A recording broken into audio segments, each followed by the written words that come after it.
ढोलकपुर एक गांव था। उस गांव में राजू अपनी पत्नी संग रहता था। वो अपना गुजारा खेती के सहारे करता था। उसकी पत्नी राधा बहुत पूजा पाठ करती थी, लेकिन उनके वैवाहिक जीवन में खुशी नहीं थी। उनके शादी को 7 साल हो चुके थे, लेकिन उन्हें कोई संतान नहीं थी। राजू खेत से घर में आता है और राधा से कहता है, राधा ओ राधा, कहाँ हो? हमने कितने पूजा पाठ कर लिए, डॉक्टर को दिखा दिया, लेकिन हमें कोई संतान क्यों नहीं हुई? राधा कहती है, अब क्या करें जिससे हमें संतान प्राप्ति हो जाएगी? हम एक बार गुरुजी के यहाँ चलते हैं, उनसे बात करते हैं। तब राजू कहता है, तो ठीक है, कल सुबह जल्दी जाके गुरुजी से बात करेंगे। अब वही कुछ करेंगे। मुझे भूख लगी है, कुछ खाने को दो। राधा राजू को खाना देती है और दूसरे दिन सुबह जल्दी अपना काम खत्म करके गुरुजी के यहाँ जाते हैं। गुरुजी से बातें करते हैं। तब गुरुजी राधा को कहते हैं, राधा, तुम्हारे कुंडली में दोष है, राहु का वास चल रहा है। तब राधा गुरुजी से कहती है, गुरुजी, ये आप क्या कह रहे हो? हमें कोई तो रास्ता दिखाओ। गुरुजी बोलिए ना। गुरुजी कहते हैं, एक ही रास्ता है, 9 ग्रहों की शांति करनी होगी। राजू कहता है, यही एक रास्ता है पंडित जी, तो यही कीजिए। राजू और राधा गुरुजी के यहाँ से जाते हैं और दूसरे पूर्णिमा को वह पंडित जी के यहाँ आते हैं और पूजा शुरू होती है। गुरुजी कहते हैं, ओम भट स्वाहा।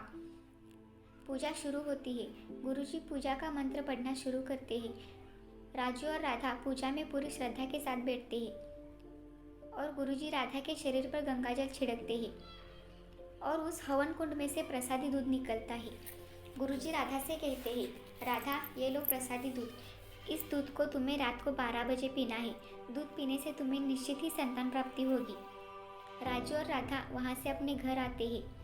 राधा वो दूध टेबल के ऊपर रख देती है और वहाँ से निकल जाती है, लेकिन रात के 12 बजे खिड़की से सांप अंदर आता है और वो प्रसादी दूध पी लेता है। उसके बाद राधा वो दूध पी लेती है। 2 साल बाद राधा के घर पर एक लड़की जन्म लेती है। वो दोनों बहुत खुश होते हैं। राधा कहती है, देखिए ना जी, हमारी बेटी कितनी प्यारी है ना। तब राजू कहता है, सच्ची में हमारी बेटी बहुत सुंदर है, बिल्कुल परी जैसी दिखती है, इसलिए उसका नाम मैं परी रखता हूँ। राधा और राजू अपनी बेटी परी के संग जिंदगी बिता रहे होते हैं। कुछ सालों बाद परी बड़ी होती है और अचानक एक रात वो घर से कहाँ चली जाती है। राधा उसे ढूंढने लगती है। राधा कहती है, परी तुम कहाँ हो? परी जल्दी आओ, परी कहाँ हो? हे भगवान, मेरी बेटी कहाँ चली गई? ये कैसी आवाज़ आ रही है किचन से? राधा उठ के देखती है तो वो कहती है, हे भगवान, मैंने क्या देख लिया? ये मेरी बेटी एक इच्छाधारी नागिन है, ये मैंने क्या देख लिया? हे भगवान। दूसरे दिन राधा रात को जो देखा वो राजू को बता देती है।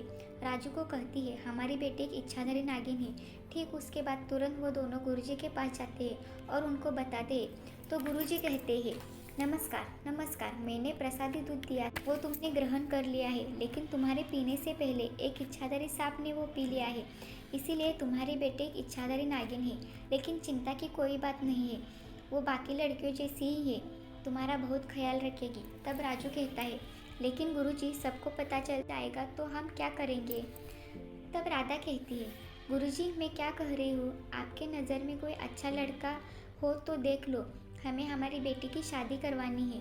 तब गुरुजी कहती है, हाँ है, एक लड़का है, उनके घर वालों ने कहा है एक अच्छी लड़की देखने के लिए। तब राधा कहती है, अच्छा लड़का है तो हमें कोई एतराज़ नहीं है, हमें भी लड़का अच्छा और गुणवान होना चाहिए। थोड़े दिनों बाद राजू और राधा की बेटी परी का विवाह बड़े ही धूमधाम से मनाया जाता है।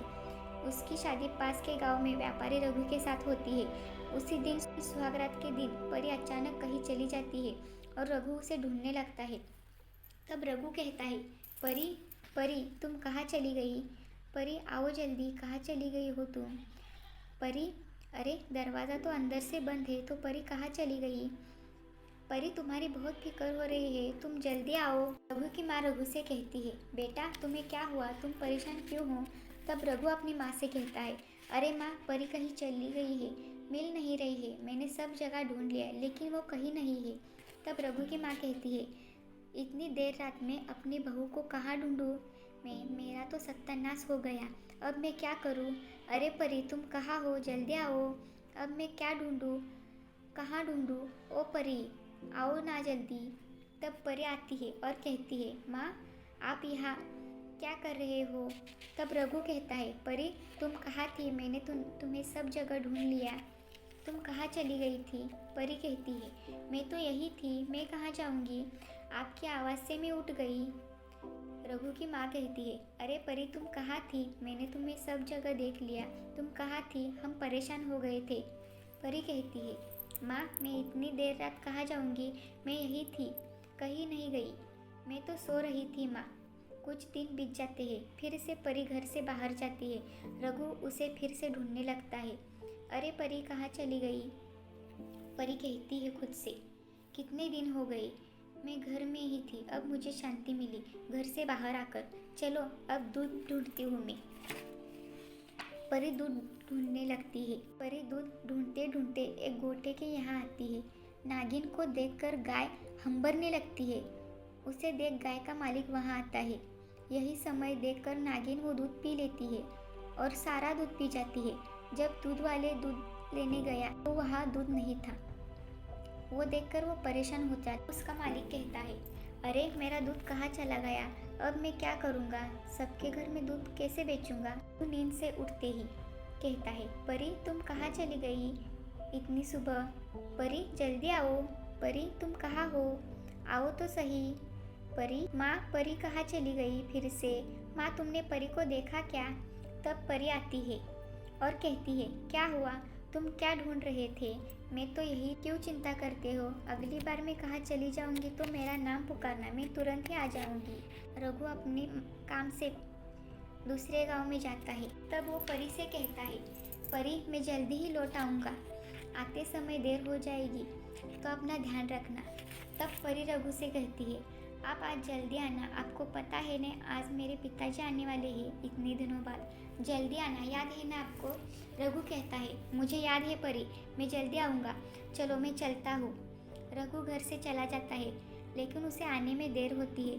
सुबह की रात होती है, लेकिन रघु घर नहीं लौटता। तब रघु की माँ और परी परेशान हो जाते हैं। रघु की माँ कहती है, अरे परी सुबह की रात हो गई, लेकिन अभी तक रघु क्यों नहीं आया? क्या बात है? मुझे चिंता हो रही है, कहाँ होगा रघु? तब परी कहती, माँ आप चिंता मत कीजिए, वो आ जाएंगे। परी के पिताजी वहाँ पर आ जाते हैं और कहते हैं, परी बेटी परी देखो मैं आ गया। नमस्ते माँ जी, आप कैसी है? परी कहती है, पिताजी आप आ गए, आपको देखे मुझे बहुत खुशी हुई। तब उसके पिताजी कहते हैं, कितने दिनों बाद देखा बेटी तुम्हें, मेरा मन प्रसन्न हो गया, ये लो बेटी मिठाई। बेटी जमाई राजा कहाँ चले गए हैं, कहीं दिख नहीं रहे। तब परी कहती है, पिताजी वो काम से शहर गए हैं, थोड़ी देर में आ जाएंगे। तभी थोड़ी देर बाद कुछ लोग रघु को घर ले आते हैं। रघु को लेकर सब परेशान हो जाते हैं, रघु को क्या हुआ सोचकर। तब परी कहती है, भाई साहब क्या हुआ इन्हें, बोलिए ना क्या हुआ, ये ऐसे लेटे क्यों हैं, बोलिए ना। उसमें से एक व्यक्ति कहता है, रघु को सांप ने काटा है। जब वो घर लौट रहा था हमने सब जगह डॉक्टर को दिखाया, लेकिन वहाँ कोई डॉक्टर नहीं था। हम रघु को घर ले आए हैं। तब रघु की माँ कहती है, क्या कह रहे हैं, ये क्या हुआ मेरे बेटे को, कौन बचाएगा अब मेरे बेटे को? तब परी के पिताजी कहते हैं, अरे माँ जी जमाई सा तो होश में है, जो करना है जल्दी करना पड़ेगा। रघु की माँ कहती है, लेकिन यहाँ से अस्पताल बहुत दूर है, अब हम क्या करेंगे, मेरा बेटा जिएगा या मरेगा, अब क्या करेंगे? हे भगवान मेरे बेटे की जान बचाओ भगवान, अब मैं क्या करूँगी? तब परी के पिताजी कहते हैं, एक रास्ता है माँ जी। माँ कहती है, कुछ तो कीजिए, मेरे बेटे को बचाओ, मैं आपसे विनती करती हूँ, बचा लो मेरे बेटे को। तब परी के पिताजी कहते हैं, माँ जी मेरी बेटी एक इच्छाधारी नागिन है, वो कोई साधारण लड़की नहीं है, वही अब इन्हें बचा सकती है। रघु की माँ कहती है, तो ये बात है, इसलिए मेरी बहू रात को गायब हो जाती थी, मुझे अब समझ में आया। परी के पिताजी कहती है, परी बेटी तुम ही कुछ कर सकती हो, बेटी कुछ तो करो, तुम्हारे पति को तुम्हें ही बचाना होगा, जल्दी कुछ करो बेटी। रघु की माँ कहती है, बहू कुछ तो करो, मेरे बेटे को बचा लो, जल्दी कुछ करो, मैं तुम्हारे आगे हाथ जोड़ता हूँ बेटी, मैं तुम्हारे आगे बहुत हाथ जोड़ती हूँ बेटी। रघु की माँ रोने लगती है। वो देख परी पिघल जाती है और वो इंसानी रूप में नागिन के रूप में से आ जाती है। उसके रूप बदलने से सब लोग आश्चर्यचकित हो जाते हैं और आपस में बोलने लगते हैं, ये कैसा चमत्कार है। तभी परी अपने पति रघु को बचा लेती है और थोड़ी देर बाद रघु को होश आता है। तब माँ खुश हो जाती है।